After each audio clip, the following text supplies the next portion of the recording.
भक्तमाल जी में कथा आती है, सावधानी से सुनो।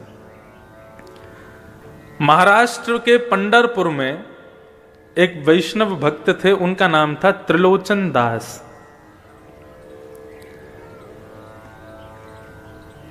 अपनी युवावस्था में ब्याह के बाद उनको कोई संतान नहीं हुई, तो वो निश्चिंत रहे, चिंता नहीं की। उन्होंने कहा श्री पंडरीनाथ भगवान ने हमको संतान नहीं दी, क्यों? क्योंकि पंडरीनाथ भगवान हमारे पुत्र हैं, वे ही हमारे पुत्र के रूप में हैं, इसलिए हमको उन्होंने कोई संतान नहीं दी। ऐसी भावना वो रखते थे। किसी वैष्णव संत की उन्होंने कथा सुनी, उस कथा में गौ ब्राह्मण संत सेवा, इसको सर्वाधिक श्रेष्ठ जान करके उन्होंने संत सेवा शुरू कर दी अपने घर में। तो रोज क्या करते थे, अपने घर के बाहर खड़े हो जाते। जो पंडरीनाथ भगवान, विट्ठल भगवान, पंढरपुर का नाम सुना है आप लोगों ने? पंढरपुर में भगवान कृष्ण का अद्भुत मंदिर है। वहां पर भगवान कृष्ण दोनों कमर पर ऐसे भुजा रख करके और ईंट के ऊपर खड़े हुए हैं।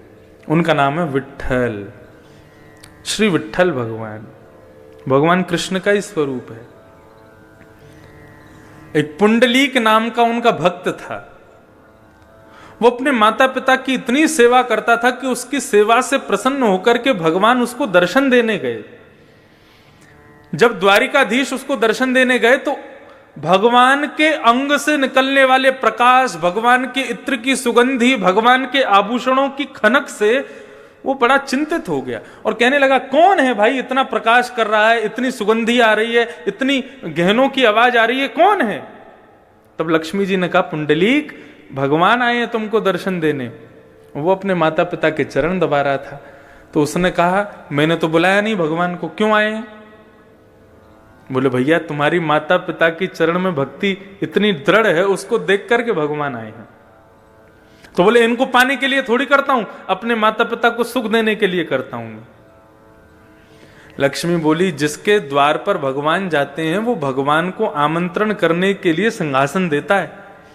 ठीक है तुम सेवा कर लो, लेकिन भगवान को कोई आसन तो दे दो, खड़ा होने के लिए, बैठने के लिए। पुंडलीक बड़ा चिंतित हो गया, ये और मेरे सिर पर बला आ गई है। भगवान को बोल रहा है, बुलाया है नहीं, अपने आप बिन बुलाए मेहमान बन के आ गए, अब घर पे और बैठेंगे मेरे आके। तो अब उसको कोई आसन नहीं मिला, तो पैर दबाते दबाते उसको एक नीचे ईंट मिली, तो उसने ईंट को खिसका दिया, ले लो आसन, खड़े हो जाओ इस पर। रुक्मणी जी को गुस्सा आ गया, भगवान का हाथ पकड़ लिया, बोले, बिल्कुल नहीं रुकोगे यहाँ पे, ऐसा अपमान करने वाले भक्त के यहाँ रुकेंगे हम? भगवान के नेत्र सजल हो गए, बोले, अब तो इसको दर्शन देके ही जाऊंगा मैं, ये जब तक सेवा से मुक्त नहीं हो जाएगा तब तक यहीं खड़ा रहूंगा। और जैसे कोई प्रतीक्षा करता है, किसी का इंतजार करता है, ऐसे ही भगवान उस ईंट पर खड़े हो गए, दोनों भुजाओं को कमर पर रख के। आज भी वो पंडरीनाथ भगवान आज भी ईंट पर खड़े हैं। ऐसा अद्भुत मंदिर पूरे भारत में नहीं है। प्रत्येक मंदिर में आपको दूर से दर्शन होगा, लेकिन केवल श्री विट्ठल भगवान का मंदिर है जहां पर भक्त भीतर जाकर के पंडरीनाथ भगवान को गले लगा सकते हैं। गले लगाओ तब वहां से बाहर जाओ। जब गले लगाते हैं तो भगवान की इत्र की सुगंधी पूरे हमारे अंग में आ जाती है। इतना सुंदर मंदिर है, अद्भुत। तो पंडरीनाथ भगवान को त्रिलोचन जी अपना पुत्र मानते थे, ये कथा में बोल रहा था। त्रिलोचन जी ने संत सेवा शुरू कर दी, तो पंडरीनाथ भगवान, श्री विट्ठल भगवान के जो लोग दर्शन करने जाते थे सबको बोलते थे, प्रसाद पाइए, प्रसाद पाके जाइए, प्रभु प्रसाद पाके जाइए।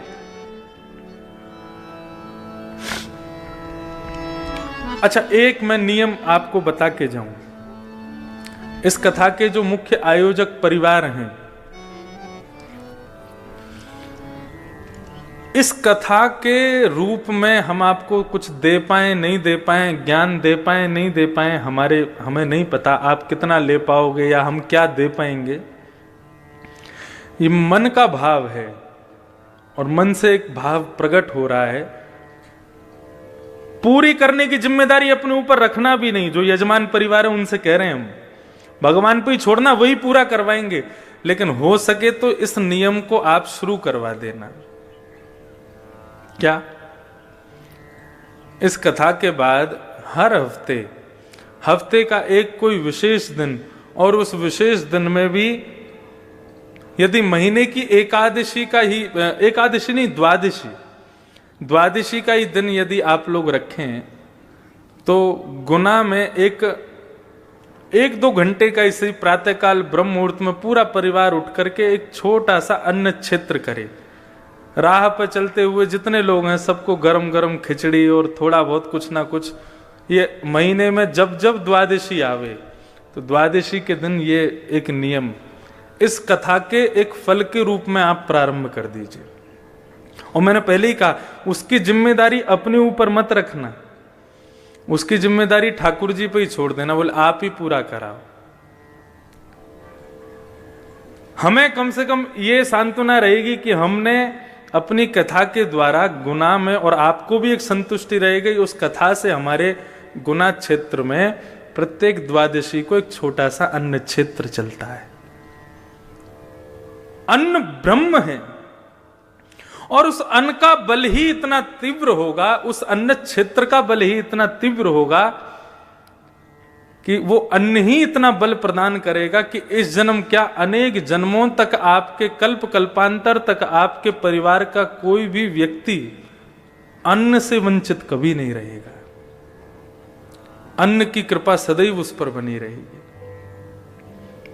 तो ऐसे सब लोगों को पूड़ी सब्जी है, खिचड़ी है, जो इच्छा हो, महीने में जब भी द्वादशी आवे, एकादशी के अगले दिन ये एक अन्न क्षेत्र छोटा सा आप प्रारंभ करो। और उसकी कृपा क्या होगी, उसका बल क्या होगा, वो भागवत जी आपको स्वयं दर्शन करा देंगे। ये आपकी सामर्थ्य के ऊपर है, रोज कर सको रोज करो, लेकिन द्वादशी को हो तो द्वादशी को करो, लेकिन ये अन्न क्षेत्र जरूर। परम पूजनीय प्रातः स्मरणीय श्रीमद् भागवत के व्यास मंच की गरिमा जिन्होंने स्थापित की अनेकों वर्षों से, परम पूजनीय श्री डोंगरे जी महाराज, उन्होंने जहां जहां कथा शुरू की वहां वहां अन्न क्षेत्र शुरू कर दी और आज तक उनके अन्न क्षेत्र चल रहे हैं। तो भागवत कथा का सबसे बड़ा मूल्य यही है कि व्यक्ति उस क्षेत्र में जहां भी कथा हो वहां अन्न और ज्ञान इन दोनों से कभी वंचित ना रहे, यही भाव। तो त्रिलोचन जी सबको बुलाते थे, प्रभु प्रसाद नाम रखा था अन्न क्षेत्र का, बोले सब लोग आओ प्रसाद पाओ प्रसाद पाओ। अब वो इतना स्वादिष्ट भोजन बनाते थे कि 100 से 200, 200 से 500, 1000, अब तो प्रत्येक दिन 5-5 हजार लोग भोजन करते थे उनके यहां पर। और बनाने वाले कोई नहीं, त्रिलोचन जी और उनकी पत्नी, दो ही लोग, परिवार में और कोई था नहीं, संतान थी नहीं। सेवा करते करते करते करते करते अति वृद्ध हो गए। अति वृद्ध होने के बाद में उन्होंने भगवान से केवल एक ही इच्छा रखी, प्रभु आपने हमें संतान तो दी नहीं, हमने आपको ही पुत्र माना है, लेकिन अब आपसे एक प्रार्थना करते हैं कि हम दोनों बड़े वृद्ध हो गए, हमसे भोजन बनता नहीं है, सबको पवाने में बड़ी दिक्कत होती है, एक कोई वैष्णव भक्त हमको कोई एक नौकर मिल जाए जो हमारे यहां पूड़ी सब्जी रोटी साग चावल ये सब बना दिया करे और संतों को परोसवा दिया करे, तो 2 से 3 हो जाएंगे तो सहजता रहेगी। तो दिन रात भगवान से ही प्रार्थना करते थे, एक बढ़िया श्रेष्ठ नौकर मिल जाए, एक कर्मचारी मिल जाए हमको। तो एक दिन श्री त्रिलोचन जी बैठे थे, इतने में ही ऊंची धोती पहन करके, सर पर स्वाफा बांध करके, बड़ा सुंदर सुकोमल स्वरूप सांवला सा एक नन्हा सा बालक त्रिलोचन जी के पास में आ गया। त्रिलोचन जी को आगे प्रणाम किया, बोले हाँ बेटा बताओ कहां से हो, कौन हो, क्या है। बोले हम काम ढूंढ रहे हैं। तो काम मिल जाएगा तुमको यहां पे, लेकिन कर पाओगे हमारे यहां काम? बोले क्या काम करना पड़ेगा? बोले कुछ नहीं, सवेरे शाम रोटी सब्जी बनानी है, संतों को पवाना है। तो नन्हा सा बालक कहता है ये तो मेरा युग युगों का काम है, ना जाने कब से करता आ रहा हूं मैं। संत गौ ब्राह्मण की सेवा तो मैं जाने कब से करता आ रहा हूं।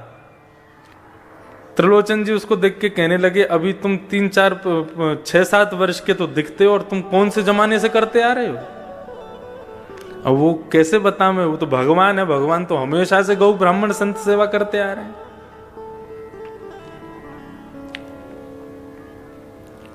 एक पंचतंत्र की कथा में यह भाव बताया जाता है।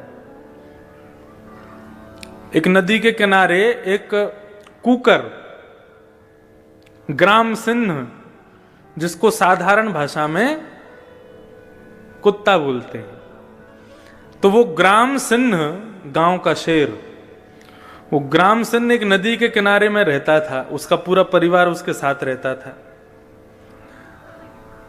वैशाख के महीने में उसकी पत्नी ब्याई थी, बालक हुए तो बहुत सारे।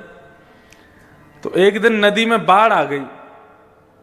जैसे ही बाढ़ आई तो बाढ़ आते ही इतना पानी आया कि उस ग्राम सिंह के बच्चे जोर जोर से चिल्लाने लगे, अरे बाप रे, इतना पानी तो हमने अपने पूरे जीवन में कभी नहीं देखा। तुम्हारा जीवन ही कितना सा, 1 महीना पहले तो तुम्हारा जन्म हुआ है, उसमें भी तुम क्या क्या देख लोगे। तो ठीक उसी प्रकार ये त्रिलोचन जी के पास में जो बालक आया, वो कह रहा है मेरा तो जन्म जन्मों का काम है, ना जाने कब से करता आ रहा हूं। त्रिलोचन जी हंसने लगे, बोले अच्छा नाम क्या है तुम्हारा? बोले मेरा नाम अंतर्यामी है। बोले वाह, बड़ा बढ़िया नाम है। तुम्हारे माता पिता कौन है? बोले मेरे कोई माता पिता नहीं है। बोले अच्छा, हमारे यहां काम करोगे? बोले कर तो लूंगा, लेकिन शर्तें हैं मेरी। त्रिलोचन जी बोले क्या शर्तें हैं? बोले सबका भोजन मैं बनाऊंगा, लेकिन मेरा भोजन आपको बनाना पड़ेगा। सबके लिए भोजन मैं बना दूंगा, लेकिन मैं अपने हाथ का बना हुआ भोजन नहीं पाता। ठाकुर जी पूरे विश्व को अन्न प्रदान करते हैं, पूरे विश्व को दाल चावल रोटी सब्जी सब देते हैं, लेकिन ठाकुर जी का भोग हमको ही बना के रखना पड़ता है। ठाकुर जी बोले सबको हम पवा देंगे, लेकिन हमारा भोग आपको बनाना पड़ेगा। त्रिलोचन जी बोले ठीक है, छोटा सा बालक है, छोटा सा इसका पेट है, 2 रोटी में पेट भर जाएगा। दूसरी बात, बोले एक और शर्त है। बोले क्या शर्त है? बोले कि हम 2-4 रोटी नहीं खाते। बोले कितनी खाते हो? बोले 2 सेर आटे की रोटी खाएंगे हम। अब त्रिलोचन जी की पत्नी कहने लगी सेठानी जी, बोले कोई बात नहीं, पूरे दिन में तुम सबको हजारों लोगों को पवाओगे, 1-8 सेर आटे की रोटी हम तुमको खवा दिया करेंगे, कोई बात नहीं। बोले एक और शर्त है। बोले तीसरी शर्त क्या है? बोले तीसरी शर्त यह है कि हम जितना भी खावें आपको खवाना पड़ेगा। कभी अगर ये बोल दिया बहुत पेटू है, बहुत खाता है, तो मैं छोड़ के चला जाऊंगा, मुझको कभी टोकना नहीं।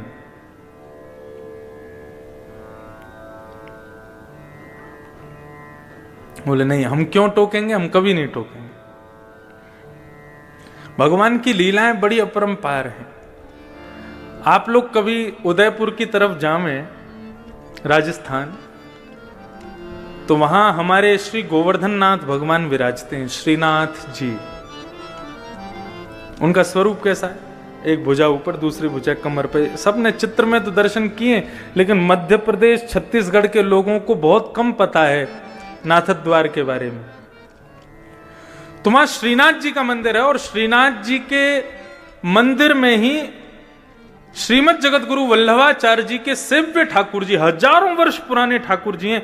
इतने से लड्डू गोपाल हैं, हमारे अंगुष्ठ के बराबर के लड्डू गोपाल। उनका नाम है नवनीत प्रिया। नवनीत कहते हैं मक्खन को, प्रिय कहते हैं उससे प्रेम करने वाले, नवनीत प्रिया। तो श्रीनाथ जी का जो भोग लगता है, वैसे ठाकुर जी की भोग की पद्धति ऐसी है कि पूरी रसोई की जितनी सामग्री है वो सारी सामग्री ठाकुर जी के मंदिर में रखनी चाहिए। कैसे?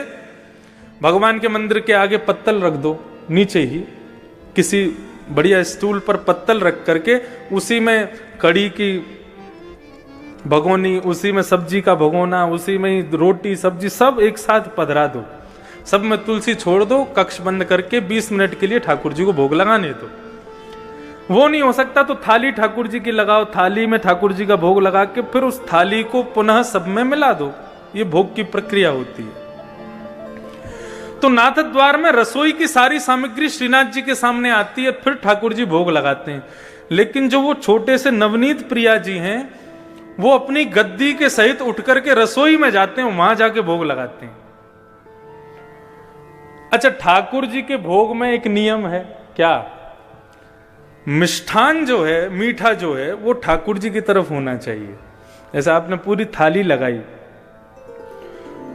तो ये जितनी भी खट्टी पदार्थ हैं या नमकीन पदार्थ हैं, दाल चावल आदि, इन सबको दूसरी तरफ रखो।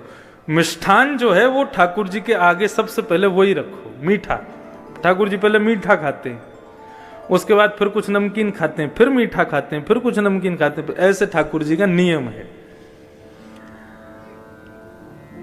तो नवनीत प्रिया जी जो इतने से लाल जी हैं, ठाकुर जी हैं, उनको रसोई में ले जाकर के भोग लगाया जाता है। तो उनका नियम है, सबसे पहले मिठाई रखी जाएगी, उसके बाद में पापड़ रखे जाएंगे, उसके बाद में नमकीन रखी जाएगी, उसके बाद में दाल चावल रोटी ये सब रखे जाएंगे। तो एक दिन पुजारी जी से गलती हो गई, ठाकुर जी की सिंहासन के आगे उन्होंने कड़ी रख दी, मिठाई की जगह कड़ी रख दी, और कड़ी रख दी और मिठाई रख दी दूर कहीं पर, मिष्ठान खीर आदि कुछ होगा। और जैसे कपाट लगा करके पुजारी जी चले गए, 20 मिनट बाद जब कपाट खोल करके देखा तो सिंहासन पर ठाकुर जी हैं ही नहीं। अब इतने से गोपाल जी, उनको कहां ढूंढे? साग सब्जी दाल चावलों में ढूंढ रहे हैं, उनको मिल ही नहीं रहे। सब जगह खोज लिया, नहीं मिले तो फिर छन्नी मंगाई, और छन्नी मंगा करके सारे रस पदार्थों को छाना गया। कहां गए ठाकुर जी? सबको छानते छानते अंत में जैसे ही वो कड़ी जो सामने रखी थी उसको जैसे ही छाना, उसमें ठाकुर जी मिल गए। तो पुजारी जी को लगा, वाह आपको कड़ी इतनी पसंद है, अब तो भैया रोज कड़ी बनेगी। अब तो 15 दिन तक रोज कड़ी कड़ी बन रही है महाराज, कड़ी का ही भोग लग रहा है और कुछ लगा ही नहीं रहे। बोले इतनी बढ़िया लगी कि उसमें कूद गए। तो एक दिन पुजारी जी के सपने में रोते हुए भगवान आए। पुजारी जी बोले, क्या हो गया, आप रो क्यों रहे हो? हमसे सेवा में कोई अपराध हो गया? बोले तुम रोज कड़ी कड़ी खवा रहे हो। बोले उस दिन आप कूद गए कड़ी में तो हमको लगा आपको प्रिय है इसलिए लगा रहे हैं। बोले मुझे कड़ी प्रिय नहीं, मैं तो खीर खाने जा रहा था तो बीच में कड़ी पड़ गई, उसमें ही गिर गया मैं। बोले कड़ी नहीं, खीर का भोग लगाओ।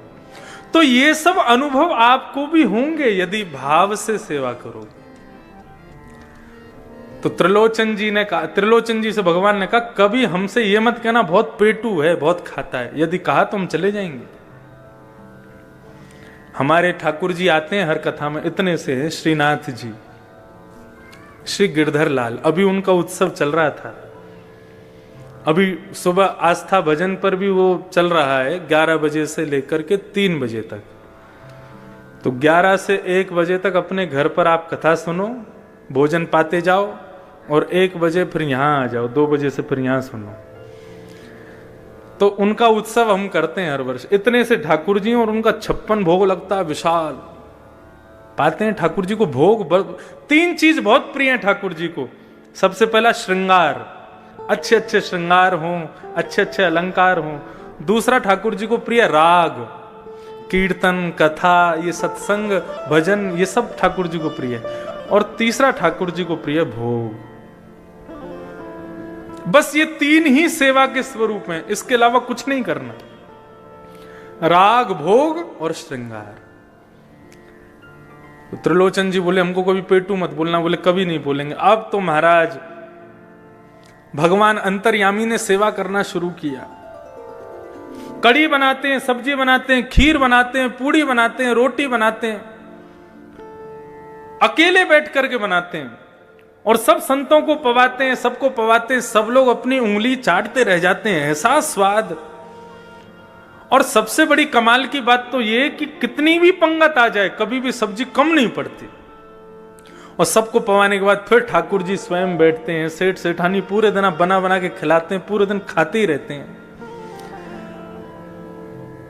रात्रि में अपना भोग आदि से निवृत्त होकर फिर मालिश करते हैं, तेल लेकर के त्रिलोचन जी के पैर दबाते हैं, हाथ दबाते हैं, शरीर की पूरी मालिश करते हैं। वर्षों से सेवा कर रहे अंतर्यामी भगवान, उनकी सेवा से त्रिलोचन जी की वृद्धता चली गई, बिल्कुल युवा जैसे दिखने लगे। आस पड़ोस के सब लोग कहने लगे, बोले महाराज तुम्हारे यहां बढ़िया नौकर आया है, तुम्हारे दिन बदल दिए। देखना बुढ़ापे के बाद युवावस्था आ गई तुम्हारी तो। लेकिन सेठ जी की पत्नी को सब कहने लगे, सेठ जी पर बड़ी कृपा की है तुम्हारे सेवक ने, लेकिन तुम अभी भी वृद्ध हो, तुम अभी भी बुढ़ी हो, क्यों? बोले सेवा इनकी करता, हमसे तो करवाता है वो। पूरे दिन रोटी बना बना के खिलाना पड़ता है उसको। बहुत पेटू है, बहुत खाता है। जैसे ही ये बात कही है, भगवान अंतर ध्यान हो गए। शाम का समय हुआ, त्रिलोचन जी और उनकी पत्नी ढूंढ रहे हैं, बेटा अंतर्यामी कहां हो? पूरा घर खोज लिया, कक्ष खोज लिए, गली खोज ली, मोहल्ले खोज लिए, लेकिन नहीं मिले। इतने व्याकुल हो गए। अपनी पत्नी से पूछने लगे, तुमने कुछ कहा था क्या उसको? बोले नहीं, मैंने तो कुछ नहीं कहा। तो फिर कहां गए? कहीं तुमने गलती से पेटू है, बहुत खाता है, ऐसा तो नहीं कहा? बोले कि मुझसे अपराध हो गया, मैंने अपनी सहेलियों से कह दिया था। ओहो। बस उसी बात को ध्यान करते हुए भगवान के मंदिर में गए। श्री पंडरीनाथ भगवान ईंट के ऊपर खड़े हैं, दोनों भुजा रख करके। त्रिलोचन जी रोने लगे, भगवान के चरणों में प्रार्थना करके बोले, आपने संतान नहीं दी, हमने स्वीकार किया। आपने परिवार नहीं दिया, हमने स्वीकार किया। लेकिन आपकी कृपा से एक वैष्णव भक्त नौकर मिला था हमको, अंतर्यामी। हमसे अपराध हो गया, वो हमें छोड़ के चला गया। प्रभु हमें कुछ नहीं चाहिए, हम जीवन पर्यंत उसको देख देख करके जी लेंगे, लेकिन कृपा करके उसको वापस बुला दो। ऐसा कहकर के त्रिलोचन जी जैसे ही रोने लगे, भगवान से देखा नहीं गया और सामने खड़े हुए पंडरीनाथ भगवान ही अंतर्यामी के रूप में प्रकट हो गए और सेठ जी को अपने हृदय से लगा दिया। बोले, गौ ब्राह्मण संत सेवा के लिए कोई सेवक आपके घर नहीं आता है। यदि संत सेवा में किसी की अति निष्ठा है तो उसको मेरा ही स्वरूप मानिएगा, वो मैं ही आया हूं। साधारण मानव की संत में कभी इतनी निष्ठा नहीं हो सकती। मेरा ही अंश उसके भीतर जाकर के संत के प्रति निष्ठा को प्रकट करता है, वो मैं ही था।